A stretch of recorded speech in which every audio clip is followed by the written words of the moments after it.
आपने अपने नफ्स को बार बार बताना है कि मुझे कल्बे सलीम चाहिए। आपने अपने आप को बताना है कि मेरा नफ्स ये जो मुझे फीड कर रहा है ना कि तुम पे बहुत जुल्म हुआ है, ऐसी बात नहीं है। I definitely have a role to play. जैसे हम कहते हैं ना, it takes two to clap, ताली दोनों हाथों से बजती है। I definitely have a share in this and I have to put in my right share. अगर मैं अपना राइट शेयर प्ले करूंगी तो इंशाल्लाह वो रिजल्ट आ जाएगा जो आना चाहिए, लेकिन अभी मैंने ये नहीं सोचना। दूसरी इंपॉर्टेंट चीज, दूसरा आपके लिए जहां डिफेंस लो होता है शैतान, क्योंकि शैतान इस इंतजार में है कि आप कोई गलती करें और वो आपके ऊपर हावी हो। वो वैसे ही साथ लगा हुआ है, वो वैसे ही आपको छोड़ता नहीं है। ये फितना फसाद भी जो घर में है उसने ज्यादा उसी ने करवाया, अब उसने करवाने के बाद आपको छोड़ना नहीं है। अब शैतान फैमिली सिस्टम में खास तौर पे हमारे साथ क्या करता है, हम देखते हैं जैसे सूरह ज़ुमर आयत नंबर 53 में आता है, क्या आता है, कुल या इबादी अल्लज़ीना अस्रफू अला अनफुसिहिम ला तक़नतू मिन रहमतिल्लाह। क्या कहता है वो? अल्लाह सुब्हानहू तआला में क्या कहते हैं कि मेरे बंदो जो अपने नफ्सों पर इसराफ कर चुके हो, जुल्म कर चुके हो। जैसे कई दफा हमारे से कोई लड़ता है घर में, हम आगे से जवाब दे देते हैं, बाद में कहते हैं देखो मैंने क्यों जवाब दिया, मैं सब्र ही कर लेती, मैं ना बोलती। अच्छा बच्चे को मार दिया, होमवर्क नहीं किया, एक लगा दी, तो मैंने ऐसे ही मारा अपने बच्चे को इतनी सी बात पे। And you know sometimes you don't even plan to hit the kid hard, लेकिन लग गई और जोर से लग गई, चोट भी लग जाती है कई दफा बच्चों को। या you never intended to be harsh with your husband और इवन इन लॉज, आपने सोचा था नहीं मैं किसी को कुछ नहीं कहूंगी, मैं सबको बर्दाश्त करूंगी, मैं अच्छी तरह रहूंगी, लेकिन मिसबिहेव कर दिया। और फिर आप अपने आप को कर्ज करना शुरू करते हैं। आप कहते हैं कि क्यों मैंने ऐसे किया, मैं क्यों ऐसे कर जाती हूं, मुझसे नहीं अपना आप बदला जा रहा, मैं नहीं अपने आप को ठीक कर पा रही। तो यहां पे वो क्या है, अल्लाह ताला हमें कहते हैं ला तक़नतू मिन रहमतिल्लाह, अल्लाह की रहमत से मायूस ना होना, क्योंकि अब शैतान आएगा, शैतान आपको कहेगा यू आर डन विद, तुमने ये गलती कर ली, अब तुम्हारी माफी नहीं है। कितनी दफा तुम अल्लाह से माफी मांगोगी, इतनी दुआएं तो तुमने पढ़ी थी, इतने नफल तो तुमने पढ़े थे, इतनी तुमने कोशिश तो की थी, तो छोड़ो अब, दैट्स हाउ यू आर। और हमें कितने लोग नजर आते हैं ऐसे मौके पे जो बिल्कुल हैंड्स अप कर लेते हैं, वो कहते हैं बस मेरी अब बस हो गई, अब मुझे पता है मेरी अब माफी भी नहीं होनी, और मैं अब क्या फायदा वापस जाके। अपने आप को आपने इस चीज से बचाना है। और कभी कभी ये भी होता है, लेट्स से हमें कोई ऐसी चीज पता चलती है जो हमें पहले पता ही नहीं थी, होता है ना, आपको पता ही नहीं थी, आपने बहुत सी गलतियां कर दी अपनी लाइफ में, अब आप कहते हैं अब मैं क्या करूं। You can go back in time. शैतान आपको फिर बार बार ये बताएगा अब बस खत्म हो गया, छोड़ो, अब तो तुम्हारे गिने चुने जिंदगी के साल रह गए। लेकिन हमें क्या करना है, उस वक्त यही याद रखना है कि मैंने अल्लाह से मायूस नहीं होना, मैंने दोबारा कनेक्ट होना है, क्योंकि अल्लाह ताला इसमें कहते हैं इन्नल्लाह यग़फ़िरुज़ ज़ुनूब जमीआ, अल्लाह ताला कहते हैं कि मैं हर गुनाह माफ कर दूंगा तुम्हारा, इन्नहु हुवल गफूरुर रहीम, बेशक अल्लाह ताला गफूरुर रहीम है। और इतनी खूबसूरत हदीस है इसमें कि रसूलुल्लाह सल्लल्लाहु अलैहि वसल्लम ने कहा था कि अल्लाह से, हदीस कुदसी है, O son of Adam, so long as you call on me and put your hope in me, I will forgive you whatever you have done and I will not mind. And O son of Adam, even if your sins were to reach the clouds of sky, then you were to seek my forgiveness, I would forgive you, and I will not mind. And O son of Adam, and you were to meet me not associating anyone in the worship with me, I will come to you with an earth full of forgiveness. Subhanallah. This is Allah subhanahu wa ta'ala. This is how forgiving He is. तो family system में जब भी कोई test आता है, हमारा test सबसे बड़ा ये है कि हमने उस वक्त सोचना है कोई बात नहीं, गलती हर इंसान से हो जाती है, लेट मी गो बैक, क्योंकि आपको शैतान नहीं उस फैमिली को दोबारा अच्छी तरह स्टैब्लिश करने देगा। आपके वो मसाइल जो हैं उनको बार बार आपको बताएगा कि ये खत्म नहीं हो सकते। अच्छा, शैतान के इस चुंगल में आने से या इस ट्रैप में आने से बचने के लिए क्या किया जाए? एक तो अपने अंदर शुक्रगुजारी बहुत लाएं, क्योंकि वो नाशुक्री आपको लेके जाता है उसकी तरफ। दूसरा काम ये करें कि you have a choice to be happy और सैड। तो बाय चॉइस अपने आप को खुश रखें। जैसे हम देखते हैं कि रसूलुल्लाह सल्लल्लाहु अलैहि वसल्लम बाय चॉइस मुस्कुराते थे, था ना। उनकी जिंदगी में मुश्किलात थी, हर वक्त कोई ना कोई स्ट्रगल थी, लेकिन उन्होंने चूज किया था कि मैं मुस्कुराता रहूंगा। तो हमें बाय चॉइस उस चीज को अपने ऊपर लाना है। ये जो होता है ना दुखी दुखी चाल, और फिर आसमान की तरफ देखना, और फिर ख्वाबों ख्यालों में खो जाना, काश ऐसे होता या काश मैं ये करती, ये जो चीज है ये आप शैतान को आपके साथ ज्यादा अटैच करेंगी, उससे अपने आप को बचाना है। फिर इसके बाद एक और चीज ये है कि हर प्रॉब्लम को प्रॉब्लम ना ले, चैलेंज लें। बिकॉज जब आपने प्रॉब्लम को प्रॉब्लम समझा तो शैतान आपको, अगर आपने इतनी सी चीज उठाई है, उसका वेट इतना बढ़ा के दिखाएगा। But if you see it as a challenge, this is a new situation, तो I have to handle it, और this is the same situation, I have tried handling it, नहीं फायदा हुआ, इसको अब मैं किसी और तरीके से करूंगी। और फिर हमें तो ये हमेशा याद रखना है, ये जिंदगी कितनी है, एक कोई कतरे के पानी का कतरा जो हमारी उंगली पे लगा हुआ है, इसके लिए हमने इतना दुख मना लिया, इसके लिए हमने इतनी अना को आगे कर लिया, इसके लिए हमने अपनी मैं को इतना बड़ा कर लिया कि हम ना अपने शौहर का सही ख्याल रख सके, ना बच्चों का रख सके, ना अपने ससुराल वालों को बर्दाश्त कर सके, ना अपने और कोई मामला ठीक कर सके।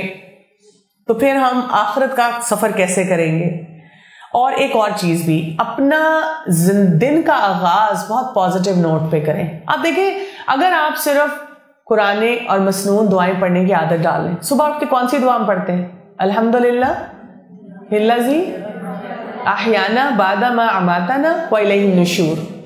सुबह उठते क्या कह रहे हैं आप, अल्हम्दुलिल्लाह हिल्लाजी, अल्लाह तेरा शुक्र, अल्लाह का शुक्र, ना कुछ खाया ना पिया, ना कोई पैसे मिले, ना जॉब पे गए, ना शॉपिंग की, ना किसी ने कुछ बोला, कोई आपको कोई कुछ नहीं हुआ, आंख खुली है और आप बोल रहे हैं अल्हम्दुलिल्लाह। दैट एटीट्यूड, ये एटीट्यूड नहीं है हमारा। हम तो उठते कहते हैं फल्ला, फिर खाना, फिर नाश्ता, फिर काम, फिर किधर जाएंगे, फिर किससे मिलेंगे, किससे बात करेंगे। तो अल्हम्दुलिल्लाह इल्लाजी अहयाना बादमा मातना, मुझे जिंदगी दी, ये जिंदगी, ये सांस, I have another day of life to look forward to. I can do something better with my life. मैं इसमें अपने आप को कितना प्रोडक्टिव कर सकती हूं। और आप देखिए कितनी दुआएं इसी तरह शुरू होती हैं अल्हम्दुलिल्लाह से। अगर हम हर वक्त अपने आप को यही बताते रहें तो कितना आसान हो जाए। और इसी तरह अपनी कंपनी पे बहुत नजर रखें, नेगेटिव लोगों के असरात से बचें, जो हर चीज में एक कीड़ा निकालते हैं, हर चीज में एक नेगेटिविटी ढूंढते हैं, क्योंकि वो आपको फिर हर वक्त एहसास दिलाएंगे और बाकायदा कोशिश करेंगे कि आपको उसी डायरेक्शन में लेके जाएं। सो फैमिली सिस्टम में एक और चीज जो है ना, हमारे अपने इमोशन, जज्बात भी हैं। एक तो नफ्स है ना, नफ्स के साथ ही जुड़े हुए वैसे तो जज्बात भी, लेकिन इसके साथ साथ अब शैतान हमें ट्रैप में ले रहा है। अब हमें दुआओं पे अपनी बहुत तवज्जो देनी है कि हम अपने आप को उसके नरगे से बचा सकें। अच्छा, फिर एक और जो बहुत अहम चीज आ जाती है, जेलसीज। अच्छा, जेलसी एक ऐसी चीज है जिसको हम मानने के लिए तैयार नहीं है। मसलन कोई खानदान में आया, कोई बैठा और किसी और ने उसकी तारीफ की, उसने कहा वो तुमने देखा कितनी अच्छी लग रही थी। हम कहते नहीं, कोई ऐसी खास भी नहीं लग रही थी, और कहीं से जलने की बदबू भी आ रही होती है, लेकिन वो हमें नहीं आती। और अगर कोई कह भी दे कि अच्छा आर यू जेलस, तो हम क्या कहते हैं, know why should I be jealous, इसमें उसमें है ही क्या जिसके लिए मैं जेलस हूं। There is nothing special about that person, because हमें पता है कि जेलसी बहुत नेगेटिव इमोशन है। हमें पता है कि मैं यही काम कर रही हूं। एक हदीस में आता है कि रसूलुल्लाह सल्लल्लाहु अलैहि वसल्लम ने इरशाद फरमाया है कि आदमी के दिल में ईमान और हसद जमा नहीं हो सकते। These are like two conflicting things. And we have to admit, in our family system, हमारे अंदर jealousies बहुत ज़्यादा होती हैं। हस्बैंड का भाई, हस्बैंड की बहन, फलां का स्टेटस कैसा है, उनके पास क्या चीज़ है मेरे पास नहीं है, फलां को क्या दे दिया और मुझे नहीं दिया। और यही जेलसी फिर हमारी कहाँ तक ट्रांसफर होती है, बच्चों में भी जाती है। हमारे बच्चे भी फिर इन्हीं चीज़ों को प्रैक्टिस करना शुरू करते हैं आपस में, बिकॉज वो हमसे यही सीखते रहते हैं। या हस्बैंड ने अपनी मदर को कुछ दे दिया तो वो भी एक और जेलस एलिमेंट हमारे अंदर आ गया और हम उसको भी नहीं टैकल कर पा रहे।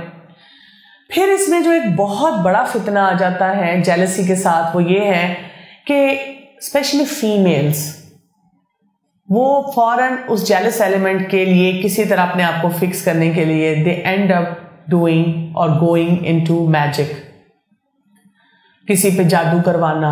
और कई दफा ये नहीं होता कि हम सिर्फ जादू करवाने के लिए जाते हैं, हम समझते हैं हम किसी के पास जाकर सिर्फ दम दरूद दुआ करवा रहे हैं, और या ये करवा रहे हैं कि मेरा हस्बैंड जो है ना वो अपनी अम्मी से रोज बात करता है, बहुत ज्यादा उनको टाइम देता है, मैं सिर्फ चाहती हूं कि मेरे साथ भी बैठे, मुझे भी टाइम दें, मेरे साथ क्यों नहीं बैठते। अच्छा, अब वो जेलसी तो है, अब मानना भी नहीं कि जेलसी है, हसद है। अब किसी ने कहा कि सुनो फलां बुजुर्ग है, बिल्कुल सिर्फ कुरान खोलते हैं, कोई नहीं और कुछ नहीं, गलत नहीं है, बहुत नेक, और वो बस दुआ बताएंगे और एक तावीज होगा और वो तुम रखो और देखना तुम्हारा काम हो जाएगा।